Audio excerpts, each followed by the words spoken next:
I don't think any of them saw this coming, if I'm being honest. 7 Republicans voted to impeach Donald Trump in 2021, 3 weeks after he left office and a month after January 6th. And they tried to blame everything that happened on January 6th on Donald Trump. And this always bothered me.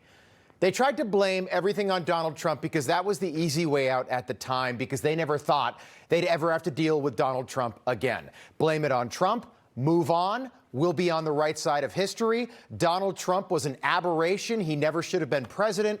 That's what they all thought. Blame it on Trump, impeach him, and then forget about him forever because he'll never be president again. That's what they all thought, all of them. 5 years later, well, how'd that work out? Mitt Romney retired in disgrace. The 2012 Republican nominee for president reduced to a footnote now. Susan Collins literally about to lose to a guy with a Nazi tattoo in Maine. Ben Sasse retired. Pat Toomey retired. Richard Burr retired. Lisa Murkowski not on the ballot again until 2028, but her day will come. And Bill Cassidy, the 2-term senator from Louisiana who voted to convict Donald Trump on impeachment charges. So noble, Bill. He just lost his primary on Saturday to Julia Letlow, the Donald Trump-endorsed candidate in Louisiana for the Senate. President Trump posting on Truth Social, quote, "It's nice to see that Bill Cassidy's political career is now over. He voted to impeach me on charges that were fake then and are now criminally insane." But Bill never thought this day was going to come. He never thought this would happen because Bill and Mitt and the rest of them, 7 of them, Republicans in the Senate, never, ever thought Donald Trump would be back in the White House, to the point where Bill Cassidy, after all this, Bill, so noble, had no problem going on CNN and then making fun of Donald Trump with Jake Tapper. I don't think Trump can win a general election, but that's a nice way for him to diss people like Tim Scott, who's a pretty formidable candidate. So you just have to take this as a competitor trying to diss others. On the other hand, during the last election cycle, we saw that in all the swing states, almost all, Georgia, Pennsylvania, Nevada, and Arizona, that the candidates for Senate that Trump endorsed all lost. If you had taken the votes that went to other Republicans and put them together, those Republicans would have won. So I think the president's kind of high-profile endorsement of those candidates actually hurt those candidates.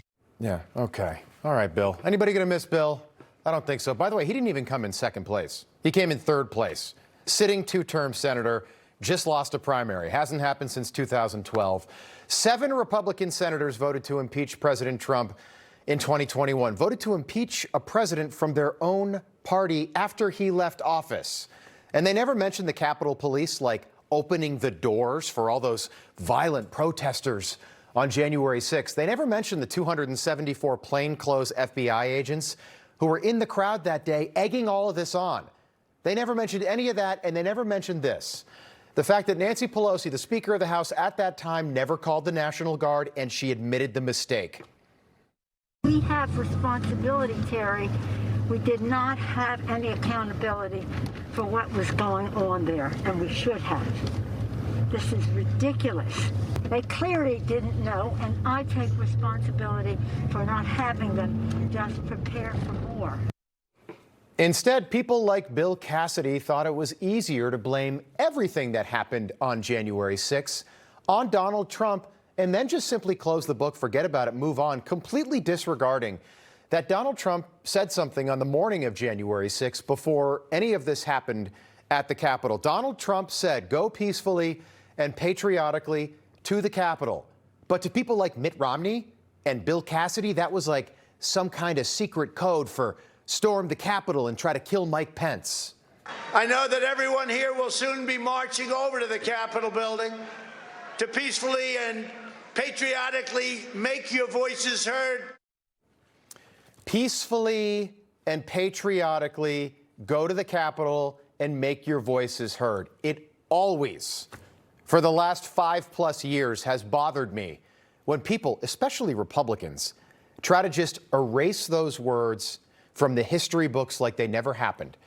And for years after January 6th, Republicans continued to blame everything on Donald Trump because they never thought he'd be president again.